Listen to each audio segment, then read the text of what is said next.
Okay. And me? Okay. Work. When I was younger, I always needed justification for the work that I did. I needed it to be a chore that was assigned to me by someone in authority, or it had to be my dog that I was cleaning up after, my room that I was fixing up. Somebody was paying me money. That was a good enough reason. If somebody couldn't convince me that the work that I was doing had a justification that I accepted, I would not do my best. I would do just enough work to get them to leave me alone. But I would volunteer sometimes for a nonprofit or for a fundraiser. And anytime that I would go to a volunteering event, I did whatever was asked of me. I would pick up garbage, clean a toilet, got a fish, program a computer. Whatever need there was, I just took care of it.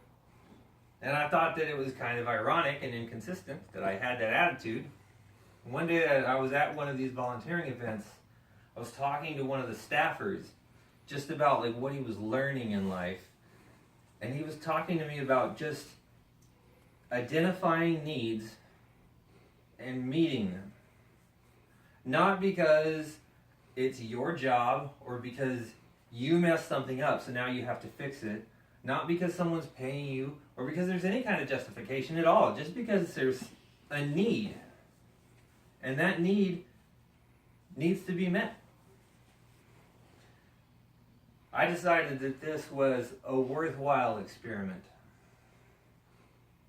It started at work. When I went to work, the quality of the work I did improved dramatically because I didn't just go and try to fix a problem. I could see all around the problem, and when I implemented a solution, I could see all the new needs that might arise because of the solution that I put in place. So I would start fixing needs that nobody even knew existed yet. The attitudes of the people at work that worked with me, they started to change because I started to earn their trust. They could come to me, they knew that they could come to me, and that whatever problem that they had, I would help them resolve it thoroughly. As my relationships started to change outside of work too, because when you start practicing seeing needs, you get better at it. Who would have thought, right? Well, I could start to see the meaning behind people's words. I could see needs written all over their faces. When my sister died, my nephew lost his mom. He was 14 years old. And it's a strange thing that happens when somebody loses someone, because people come and they try and comfort them, but nobody has the right words. Nobody knows what to say. And I could see on my nephew's face that he just couldn't handle one more conversation with a well-meaning person that was just filled with canned platitudes. So I went over to him and I said nothing. I just sat with him in silence. It prevented other people from coming up and talking to him. It gave him a few minutes of peace. It turned around on me a few years later, because my best friend identified a need in my life. It was my first year of marriage, and I had to have back surgery. My wife was having health issues, and we were just having a rough go. It was our first year of marriage. He walks up to me and he says, "You guys need a break. I'm sending you to New York." He bought plane fare, cab fare, hotel room. He even got us fifth row center tickets on Broadway to see Les Miserables.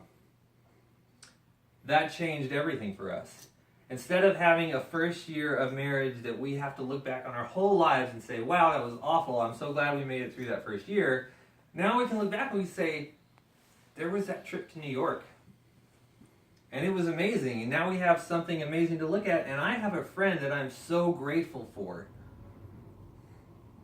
That changed my life. But meeting needs isn't always extravagant. It's not always flashy. When I try to think about how to meet needs, I always think of my mom as an example. She took care of me for years. She met needs that I didn't even know I had. When I was little, she set out clothes for me. She cooked. She cleaned. She did her own chores and also forced me to do mine, which is a chore in and of itself. And she never asked for thanks. Dietrich Bonhoeffer said, actions spring not from thought, but from a willingness to take responsibility. So we look around and we see a world that's broken, that's messed up, and that's okay. But I envision a world where we can all look around and we can say, this is broken, this is messed up, and I can help. I can help. Panning the audience. And me.